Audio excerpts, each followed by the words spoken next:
Here's the part nobody likes talking about. The Earth doesn't always change slowly.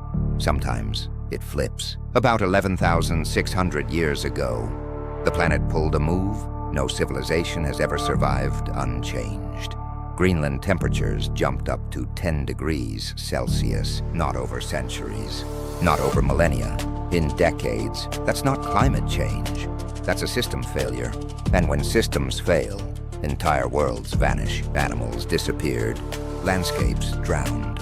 And this is straight data. No myths, no legends. This is locked into the ice itself. The planet changed faster than memory could keep up. And here's where it gets uncomfortable. Everything we call civilization shows up after this. Like something hit reset, and the gap before it, almost silent. Which raises a dangerous question. What if this wasn't the first time civilization had to start over? What if progress doesn't move in a straight line, but in loops? And what if we're closer to the next loop than we think? Tonight, we're not talking about myths. We're following the evidence, and it leads somewhere history doesn't like to look. Here's where the story gets weird. Homo sapiens have been around for roughly 300,000 years. But history, the kind we're taught, doesn't really start until about 6,000 years ago. That leaves a massive blank, and we're told nothing happened. Hunter-gatherers, small groups, simple tools, for tens of thousands of years. Same brain, same intelligence. No cities, no monuments, no big moves. And that's the part that doesn't sit right. Our brains didn't suddenly upgrade 6,000 years ago. Modern humans were already fully wired. So why does civilization show up so late? Unless the story didn't start late. Unless it restarted. What if earlier chapters didn't survive? What if they were drowned, buried, or scattered? Absence doesn't always mean nothing was there. Sometimes it means it didn't make it through. And remember, the last time the climate flipped this fast, history may have lost its childhood. Let's talk about the moment everything snapped. For nearly 1,000 years, the planet was locked in a deep freeze. Scientists call this period the Younger Dryas, ice sheets miles thick, a cold, harsh world. And then right here, the pattern breaks. Greenland temperatures spike up to 10 degrees Celsius, and not slowly. This jump happens in decades. That's basically overnight in climate time. This isn't speculation. The evidence is layered year by year in the ice. Dust levels spike. Atmospheric chemistry shifts. Ocean currents destabilize. The climate system doesn't ease into a new mode. It lurches, and when it lurches, sea levels rise, land reshapes, ecosystems collapse, and humans don't get a warning label. You can't adapt to change this fast. This is the reset moment. Before this, Ice Age world. After this, the modern climate. And whatever humans were building before didn't come with us. Not because they were stupid, but because the world changed the rules. And right after this rupture, something strange appears. Not huts, not camps, but monuments when the ice let go. The planet didn't adjust. It rearranged itself. Oceans rose, not inches, meters. The world map changed. Land bridges vanished. Entire regions went underwater. People didn't migrate, they retreated. Rivers rewired themselves. Freshwater surged into the oceans. Currents stalled. Climate lost its balance. Habitats collapsed. Food chains snapped. And coastlines, the most valuable real estate, were wiped clean. No ruins, no cities, just silence underwater. If people built anything before this, the ocean took it and never gave it back. This is why so many ancient stories start with water. Not metaphor, memory. When the world changed shape, life didn't just struggle. A lot of it disappeared. Then the animals started disappearing. Not gradually, not one by one, but all around the same time. Mammoths, giant ground sloths, saber-toothed cats. Australia loses its giants. Eurasia, too. Africa, less so. And that difference matters. Because these animals survived earlier ice ages. They'd been through worse cold. What they hadn't seen was speed. Climate flipped faster than ecosystems could respond. Food vanished, habitats collapsed, and big animals go first. Humans were there. But this wasn't just overhunting. It was pressure stacking. When systems break, everything feels the hit. And once the giants were gone, the entire food web changed. The world got smaller. And for humans, survival stopped being about progress and became about adaptation. When the world destabilized, humans didn't advance, they scattered. Populations broke into smaller units, moving away from drowned coastlines and into harder territory. Resources thinned out, game disappeared, and old survival calendars stopped working. When seasons get unpredictable, knowledge loses reliability. Complex skills are the first to go. Not because people got dumber, but because complexity needs stability. When survival is daily, long-term projects disappear. Specialization collapses. What survives is what travels. Skills you can teach fast, stories you can remember. Anything that needs infrastructure doesn't make it. This is how civilizations thin out. But sometimes, people build something anyway, and this is where the timeline cracks. Gobekli Tepe, southeastern Anatolia, dated to just after the Younger Dryas, right after the world flipped. And what's here isn't subtle. Stone pillars weighing tons, carved with precision, arranged in deliberate geometry, all built without metal, without wheels, and without domesticated animals. Here's the key detail. There's no evidence of permanent settlement. No houses, no farms. People came here and left, which means coordination, planning, and shared symbolism. This wasn't random art. It follows a system we no longer understand.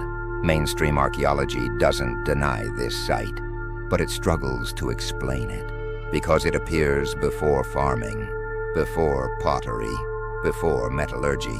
That's backward, unless something came before and didn't survive the reset. And then there's this. After centuries of use, the site was intentionally buried, not destroyed, preserved. That's not collapse. That's a decision, almost like they knew. It wasn't meant to stay visible. Gobekli Tepe doesn't prove a lost civilization, but it proves this. The story didn't start where we say it did.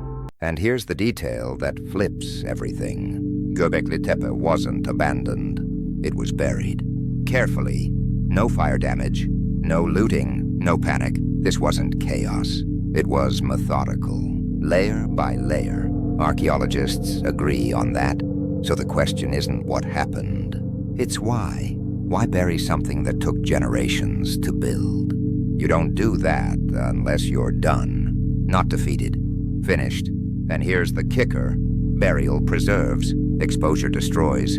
This site survived because it was hidden, almost like it was sealed on purpose. Not for them, but for whoever came next. When worlds collapse, writing doesn't survive. It breaks. It burns, and it disappears fast. But stories don't. They travel light, no infrastructure required, and they change shape to survive. Facts compress, details drop out, but the core sticks. That's how catastrophe survives memory, not as data, but as pattern. Myths aren't lies. They're survivor memory. When records vanish, the mind keeps what matters. Danger, loss, and survival. That's why the same stories keep showing up, right after the world changes shape.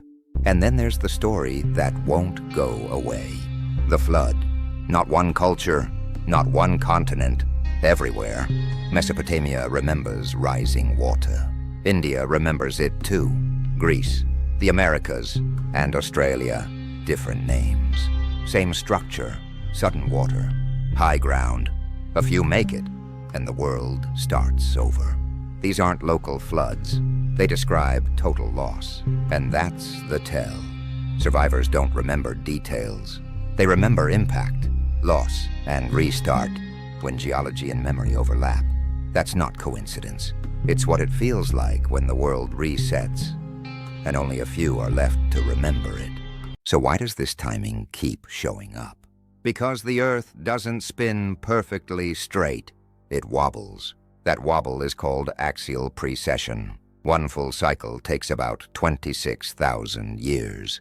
Half of that, roughly 13,000, that's when seasons flip relative to Earth's orbit. Solar energy gets redistributed, and ice sheets feel that first. They weaken, oceans respond, and climate systems get jumpy. This doesn't cause disaster by itself. It creates a vulnerability window, a period where small triggers hit harder. Volcanoes, meltwater pulses, even cosmic debris. In a stable system, these get absorbed. In an unstable one, they cascade. That's why the end of the Younger Dryas hits so hard. The timing lines up, and it's not the only time it happens. This isn't a countdown timer. It's a recurring risk zone, and civilization doesn't notice risk zones. It builds anyway, assuming stability, and that's where resets happen. Not because the Earth is hostile, but because it doesn't care, and right now, we're sitting inside that same vulnerability window. Which brings us to the uncomfortable part, the present. When the system breaks, precision goes first, exact measurements, calibration, written instruction, anything that needs continuity disappears. Because precision isn't portable. You can't carry systems on your back, but you can carry meaning, and symbols travel well. They compress information without needing explanation. Rituals survive, patterns survive, alignments survive. What gets lost isn't intelligence, it's context. Later generations inherit shapes, but not the manual. That's how advanced knowledge looks primitive, and builders become legends. Not because people got confused, but because meaning outlives accuracy. So here's the uncomfortable question. Are we anywhere near that same zone again? This is not a doomsday claim. It's a pattern check. Right now, Earth systems are shifting, not collapsing, shifting, and historically, that's the risky phase. Sea levels rising slowly, where civilization built most of its infrastructure. Food systems adjusting faster than institutions, supply chains stretched tight, and information moving faster than consensus. These are not collapse signals, they're stress signals, and they look familiar before past disruptions. Systems optimized for stability struggled with flexibility. That parallel doesn't mean disaster, it means transition, and transitions aren't loud at first. They feel normal. Until they don't. Ancient cultures didn't panic either. They watched, they adapted, and we're doing the same thing, just with better instruments. The difference is what we do with the information. Because knowing the pattern doesn't stop the cycle, but it can soften the landing. And that's the real question, not whether history repeats, but whether this time we recognize the rhythm before it's over.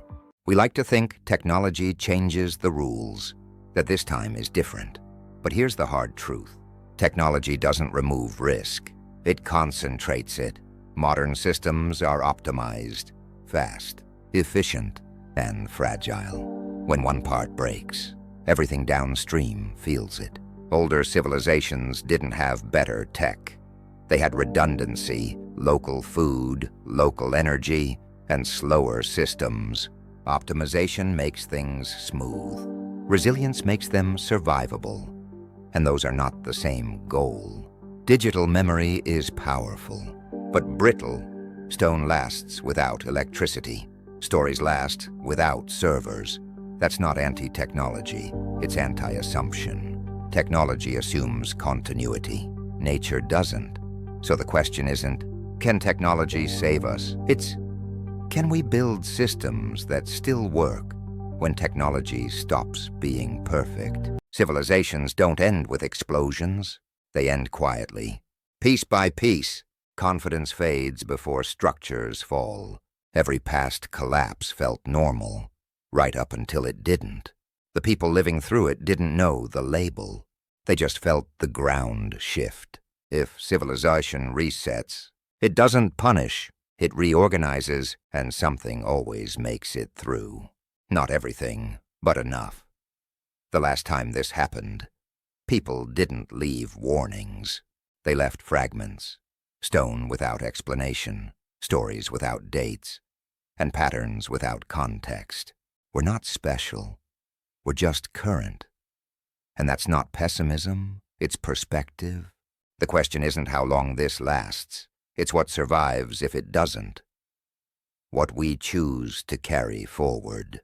Because the cycle doesn't need belief. It only needs time, and time always collects. If this made you pause, even just for a second, drop where you're watching from. And if you want to stay for what comes next, you know where the button is.